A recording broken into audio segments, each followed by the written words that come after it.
E agora eu vou pedir a você algo difícil. Sei que é difícil. Vou pedir a você algo difícil. Abra a sua Bíblia no livro de Obadias.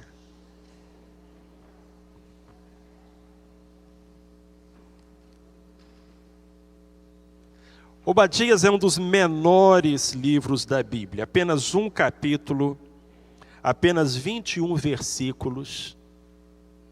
É um daqueles livros difíceis de achar, mas na sua Bíblia tem. Procura aí que você acha. E enquanto você vai procurando, deixa eu falar um pouquinho sobre esse livro. Foi escrito por um profeta chamado Obadias. O alvo principal da profecia é o povo de Edom, um povo que, apesar de ser parente dos judeus, vivia brigando com eles e que muitas vezes se mostrou agressivo e desleal para com os israelitas. Deus acabou varrendo os edomitas do mapa. Eles eram descendentes de Esaú e moravam em uma região montanhosa. O fato de morarem entre as montanhas dava a eles uma falsa sensação de segurança, porque eles podiam descer, atacar os inimigos e depois voltar para as montanhas, as escarpas, aqueles picos, e ali então ninguém poderia alcançá-los. Eles confiavam nisso. E é a esse povo que Deus endereça essa mensagem através do seu servo Obadias. Nós vamos ler o verso 1, 2, 3 e 4. Visão de Obadias. Assim diz o Senhor Deus a respeito de Edom. Temos ouvido novas da parte do Senhor, e por entre as nações foi enviado um mensageiro a dizer: levantai-vos e levantemo-nos contra ela para a guerra. Eis que te farei pequeno entre as nações, serás muito desprezado. A soberba do teu coração te enganou, ó tu que habitas nas fendas do penhasco, na tua alta morada. Tu que dizes no teu coração: quem me derrubará em terra? Embora subas ao alto como águia, e embora se ponha o teu ninho entre as estrelas, dali te derrubarei, diz o Senhor. Eu quero destacar a primeira frase do verso 3. A soberba do teu coração te enganou. Nós estamos falando sobre alguns corações defeituosos. Corações que precisam de conserto. Tem que fazer uma retífica. Porque um coração quebrado, doente, defeituoso é um perigo. Quarta-feira passada, falamos sobre o perigo de um coração derretido.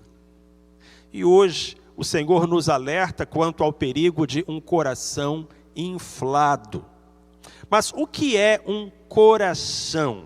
Na Bíblia, o coração é o centro do ser humano, o cerne, o miolo do homem, sendo a sede da razão, das decisões e das emoções.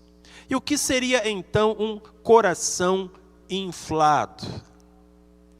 Lá quando a gente pesquisa sobre sinônimos da palavra inflado, estas são as palavras que nós encontramos: presunçoso, arrogante, orgulhoso, vaidoso, inchado, enfatuado, entumecido, cheio de ar, petulante, convencido, jactancioso, pedante, exagerado, soberbo. Acho que já deu para a gente ter uma ideia. Estamos aqui falando do orgulho que incha, do orgulho que infla e que é tão perigoso para o ser humano. Na Bíblia Sagrada nós encontramos a história de 3 reis que foram derrubados pelo orgulho. O primeiro deles foi o rei Uzias. Se você deixar a Bíblia marcada aí, em Obadias, capítulo 1, pode me acompanhar até 2 Crônicas 26. A história desse rei, o rei Uzias. Segundo Crônicas 26, de 16 em diante. O versículo 5, segundo Crônicas 26, versículo 5, diz: E buscou a Deus enquanto viveu Zacarias, que o instruiu no temor de Deus. E enquanto buscou ao Senhor, Deus o fez prosperar. Olha que coisa. Uzias foi um rei que começou bem, porque começou o seu reinado buscando ao Senhor. E a Bíblia diz: enquanto ele buscou ao Senhor, Deus o fez prosperar. Mas aí a gente chega lá no versículo 16. E a Bíblia fala que quando o rei Uzias se havia tornado poderoso, o seu coração se exaltou, de modo que se corrompeu e cometeu transgressões contra o Senhor seu Deus, pois entrou no templo do Senhor para queimar incenso no altar do incenso. Mas o sacerdote Azarias entrou após ele com 80 sacerdotes do Senhor, homens valorosos, e se opuseram ao rei Uzias, dizendo-lhe: a ti, Uzias, não compete queimar incenso perante o Senhor, mas aos sacerdotes, filhos de Arão, que foram consagrados para queimarem incenso. Saí do santuário, pois cometeste uma transgressão, e não será isto para a honra tua da parte do Senhor Deus. Aí Uzias se indignou, e tinha na mão um incensário para queimar incenso. Indignando-se ele, pois, contra os sacerdotes, nasceu-lhe a lepra na testa, perante os sacerdotes, na casa do Senhor, junto ao altar do incenso. Então o sumo sacerdote Azarias olhou para ele, como também todos os sacerdotes, e eis que já estava leproso na sua testa. E apressuradamente o lançaram fora, e ele mesmo se apressou a sair, porque o Senhor o ferira. Assim ficou leproso o rei Uzias até o dia da sua morte. E por ser leproso, morou numa casa separada, pois foi excluído da casa do Senhor. Aquele rei se tornou tão orgulhoso que ele quis trazer para ele um ofício que não era do rei, era do sacerdote. Outro rei que pecou pelo orgulho foi Nabucodonosor. Daniel capítulo 4. Nós vamos falar muito sobre Daniel esse ano, porque a partir de março, vamos estudar nas quartas-feiras Daniel, versículo por versículo. E um dos personagens é o rei Nabucodonosor. Daniel 4, de 28 a 33. Vejam os irmãos o que o orgulho faz com um homem. Tudo isso veio sobre o rei Nabucodonosor. Ao cabo de 12 meses, quando passava sobre o palácio real da Babilônia, falou o rei e disse: não é esta a grande Babilônia que eu edifiquei para a morada real, pela força do meu poder e para a glória da minha majestade? Ainda estava a palavra na boca dele, quando caiu uma voz do céu: a ti se diz, ó rei Nabucodonosor, passou de ti o reino, e serás expulso do meio dos homens, e a tua morada será com os animais do campo. Far-te-ão comer erva como os bois, e passar-se-ão 7 tempos sobre ti, até que conheças que o Altíssimo tem domínio sobre o reino dos homens, e o dá a quem quer. Na mesma hora a palavra se cumpriu sobre Nabucodonosor. Ele foi expulso do meio dos homens e comia erva como os bois, e o seu corpo foi molhado do orvalho do céu, até que lhe cresceu o cabelo como as penas da águia e as suas unhas como as das aves. Aquele rei poderoso estava agora comendo grama, completamente louco por causa do seu orgulho. E no Velho Testamento temos um terceiro rei que pagou alto por sua soberba, o rei Herodes. Tem 4 reis Herodes do Novo Testamento. É o mesmo nome para 4 reis diferentes, tá, irmãos? Nenhum dos 4 valia nada. E esse foi aquele que mandou matar o Tiago e mandou prender o Pedro. E em Atos capítulo 12, a Bíblia fala como ele acabou. Atos capítulo 12, a partir do verso 20. Ora, Herodes estava muito irritado contra os de Tiro e de Sidom, mas estes, vindo de comum acordo ter com ele e obtendo a amizade de Blasto, camareiro do rei, pediam paz, porquanto o seu país se abastecia do país do rei. Num dia designado, Herodes, vestido de trajes reais, sentou-se no trono e dirigia-lhes a palavra. E o povo exclamava: é a voz de um Deus e não de um homem. No mesmo instante, o anjo do Senhor o feriu, porque não deu glória a Deus, e comido de vermes, expirou. O homem morreu comido de bicho, na frente de todo mundo. Os perigos de um coração orgulhoso. E como nós não queremos acabar como Herodes, ou como Nabucodonosor, ou como Uzias, vamos voltar lá para Obadias, capítulo único, versos 1 a 4, para aprender sobre os perigos de um coração inflado. Primeiro, meus irmãos, um coração inflado nos faz ter ideias erradas a nosso próprio respeito. Você pode ler comigo esse texto? Vamos tentar? Um coração inflado é um grande problema, porque ele nos leva a ter ideias erradas a nosso próprio respeito. Faz-nos pensar que somos maiores do que realmente somos e que nossos pecados são menores do que de fato são. O orgulho do nosso coração nos impede de perdoar e pedir perdão, destruindo assim relacionamentos importantes. Atrapalha-nos de pedir ajuda em meio às dificuldades, aprofundando crises que de outro modo seriam facilmente solucionadas. Um coração inflado nos leva a pensar que sempre temos razão. Você se enxerga em algum desses pontos? Percebe perigo em alguma dessas afirmações? O fato, meus queridos, é que um coração inchado engana a gente a respeito da gente mesmo, fazendo a gente pensar que é maior do que é de fato. Foi o que aconteceu com aqueles reis que nós mencionamos. Quando eu era criança, ouvi a história de um pavão que foi colocado em um cercado, em um terreiro. E logo que o pavão chegou, ele percebeu que era muito mais bonito do que os outros animais lá do cercado. O pato, a galinha, eram todos muito feios perto do pavão. Então, quando ele chegou lá, quando colocaram ele lá, ele ficou muito orgulhoso e tratou de se exibir, abriu aquele grande leque colorido e começou a desfilar no meio das outras aves. Mas a certa altura o pavão percebeu que não estavam dando assim muita bola para ele não. E ele percebeu: o que será que está de errado? Ele olhou para os seus pés.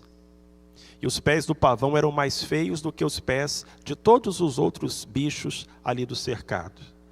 Eram pés escuros, cheios de nós, feios mesmo, mais feios que os pés das galinhas, dos patos. O pavão ficou tão envergonhado que ele fechou o leque e foi se esconder lá atrás de um dos galinheiros. É isso que o orgulho faz conosco.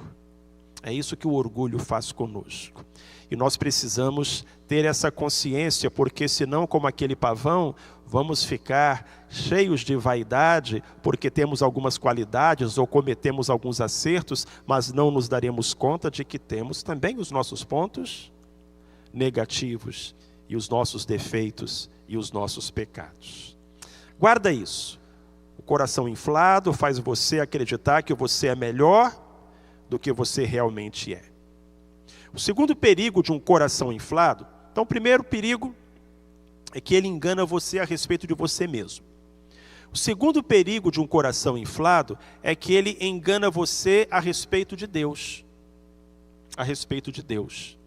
Porque o orgulho do nosso coração meus irmãos e minhas irmãs, pode fazer com que nós confiemos em nós mesmos, ao invés de confiar no Senhor. Vamos ler esse texto também? Vamos juntos? O coração orgulhoso foi o grande motivo pelo qual os homens da época de Jesus o rejeitaram. Ele era o próprio Deus. Entretanto, as pessoas não conseguiram perceber isso.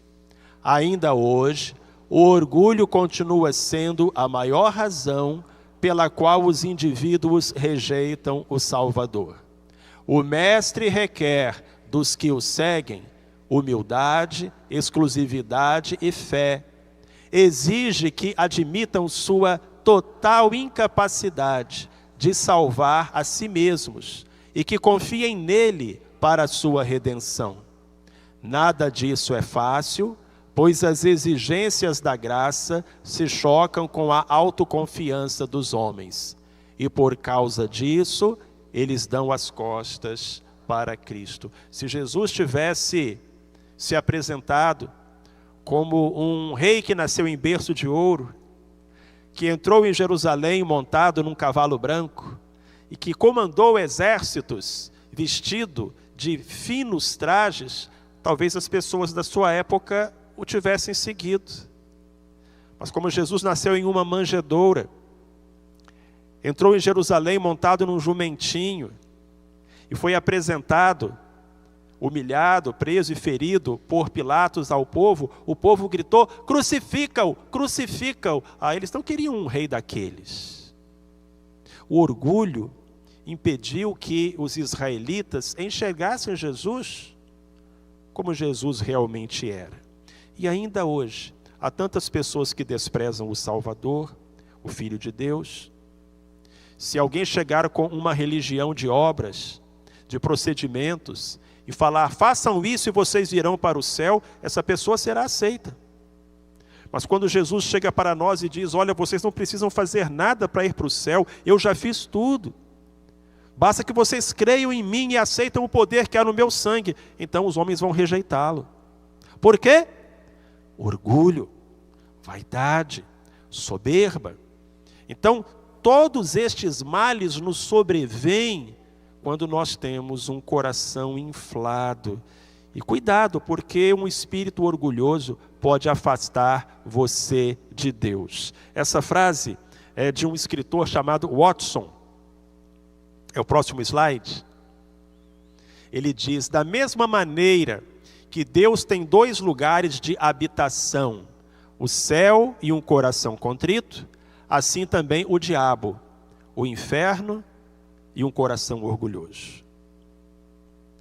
Deus não habita num coração orgulhoso, mas o diabo sim.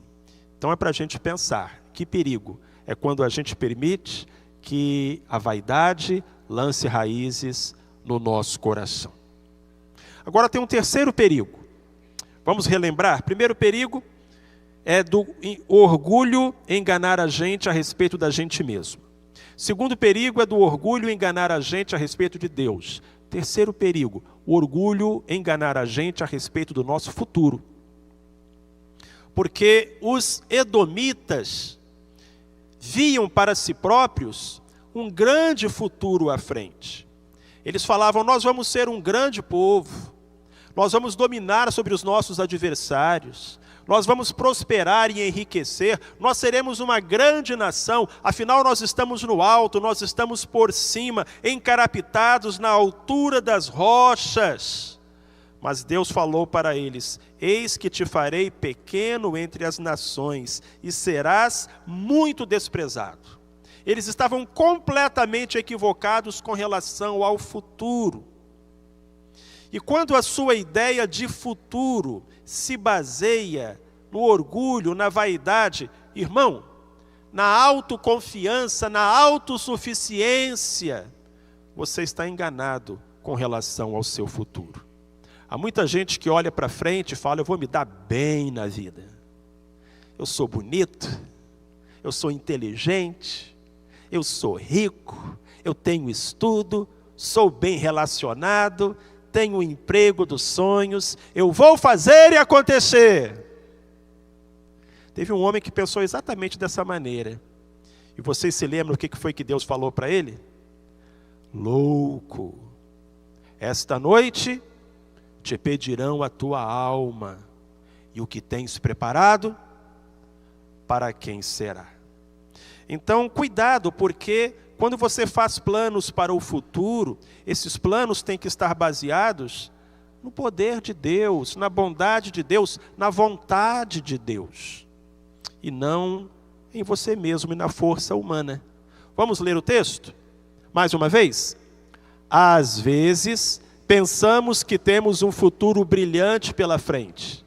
Contudo, se essa crença foi concebida nas câmaras de um coração inflado, se foi erguida sobre uma avaliação equivocada de Deus e de nós mesmos, jamais se confirmará. Tal fato representa um grande perigo. Iludidos por sua própria altivez, milhares de indivíduos põem a sua felicidade em risco. Sua vaidade os leva a viver sem considerar a vontade do Senhor, acreditando que por si mesmos demonstrarão sua importância. O futuro deles, porém, será diferente do que esperam.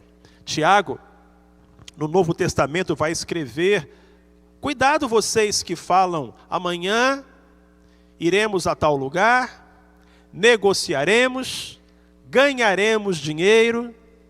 Aí Tiago fala: vocês nem sabem se vocês vão estar vivos amanhã. O que vocês deviam falar era: se Deus quiser, viveremos e faremos isto ou aquilo. O orgulho engana o ser humano a respeito do futuro, que muitas vezes é de tragédia, quando ele pensa que será de luz. Quando os passageiros do Titanic embarcaram naquele transatlântico, estavam muito orgulhosos. Era a viagem inaugural do maior navio do mundo.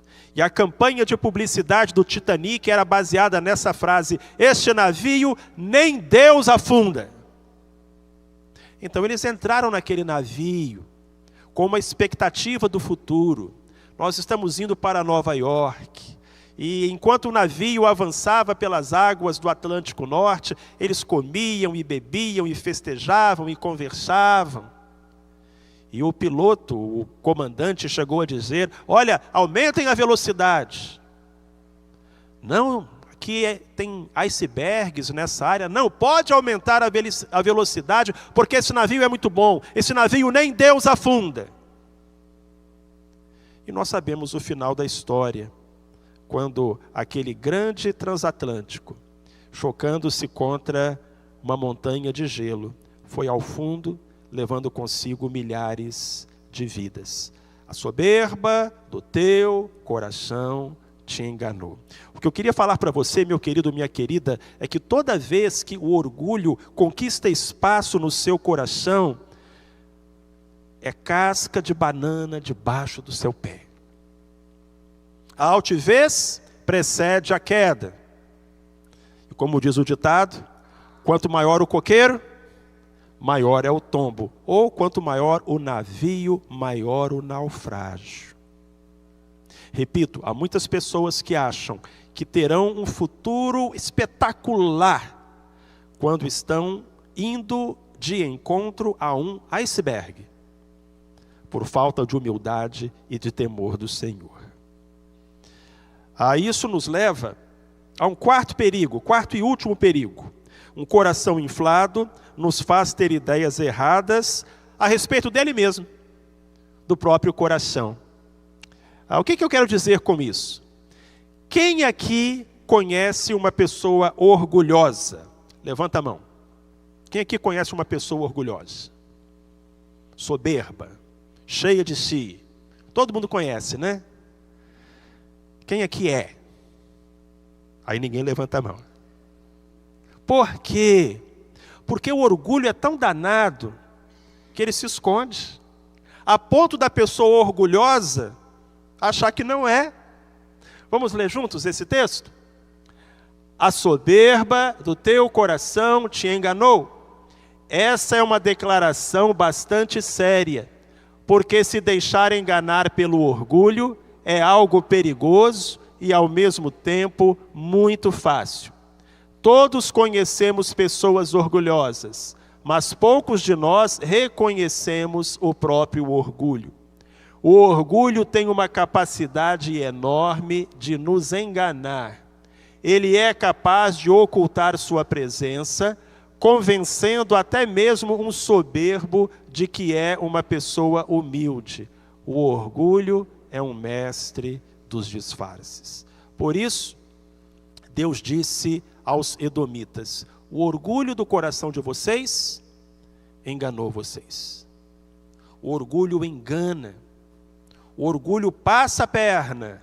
O orgulho se disfarça. A tal ponto de muitas vezes fazer parte da nossa vida quando nós achamos que não faz. Isso me lembra Davi, que dizia: Senhor, sonda o meu coração. Prova os meus pensamentos. Vê se há em mim algum caminho mau. Guia-me pelo caminho eterno.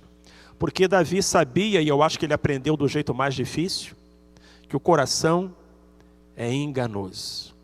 E que eu posso achar que sou uma pessoa tão humilde, tão simples, quando atrás de mim se esconde uma grande vaidade. Um dia desses, alguns anos atrás, para dizer a verdade, eu encontrei com uma ex-aluna do seminário. E aquela ex-aluna encontrou comigo: ô pastor, eu fui sua aluna, tal e tudo.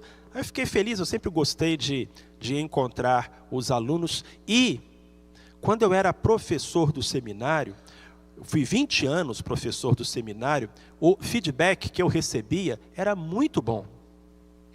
Os alunos gostavam das minhas aulas.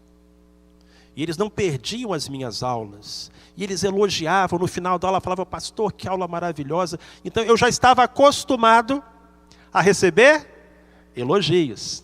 Aí ela me disse: pastor, eu fui sua aluna no seminário. Eu falei: é? E ela disse: eu não gostava do senhor, não. Aí eu fiquei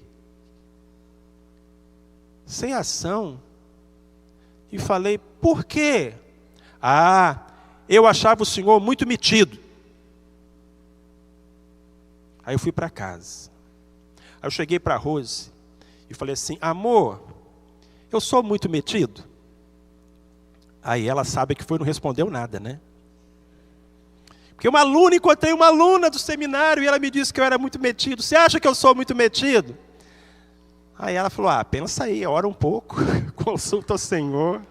Ela não respondeu, não. Aí, irmãos, eu fui pensar, e eu passei um dia, eu fiquei uma semana aquilo na cabeça. Depois de uma semana, eu voltei para a Rose e falei: amor, eu cheguei a uma conclusão.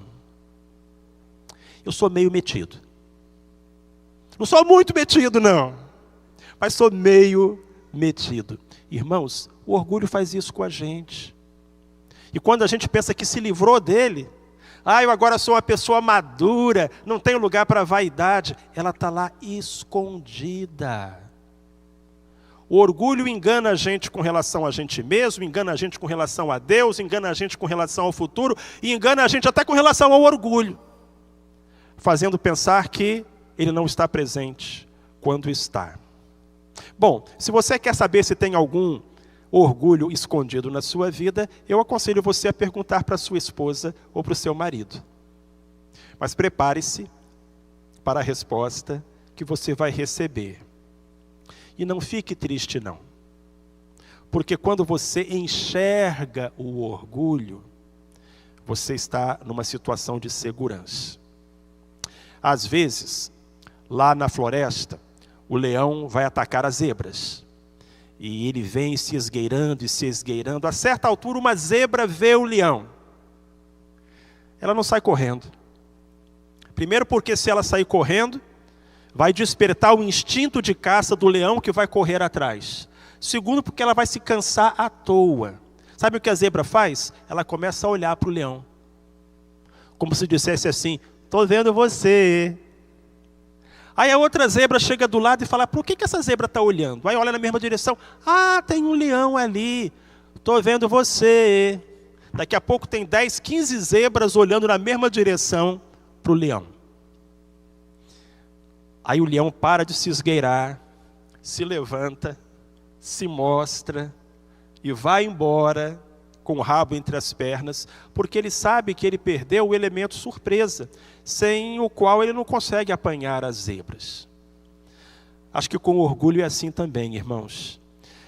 Que Deus nos ajude a nos livrarmos desse leão, dessa fera. Mas se ainda não chegou o momento, se você ainda não é maduro nem seguro bastante, mas que pelo menos você possa olhar para o seu orgulho e dizer, estou vendo você. Eu estou vendo o que você está tentando fazer comigo, com o meu casamento, com o meu ministério, com a minha vida. Eu estou vendo você. Porque a gente tem que ser humilde até para admitir o nosso próprio orgulho. E a meu ver, a humildade é a rainha das qualidades. Porque sem humildade, todas as qualidades se tornam defeitos. Um poeta português chamado Augusto Gil é autor dessa quadrinha que eu acho tão linda. Recita junto comigo. Alma de humilde tem asas, de ambicioso rasteja, o incenso morre nas brasas e perfuma toda a igreja. Que pensamento bonito. Que a gente seja como o incenso, na nossa humildade, perfumando o mundo e exaltando a Deus. Amém? Vamos ficar em pé, queridos, e que pela graça de Deus a gente consiga desinflar o nosso coração. Vamos pedir a Ele que nos sonde e que nos esvazie de nós mesmos. Senão, como diria o bom capixaba, esse coração vai pocar. Então, antes que isso aconteça, vamos desinflá-lo.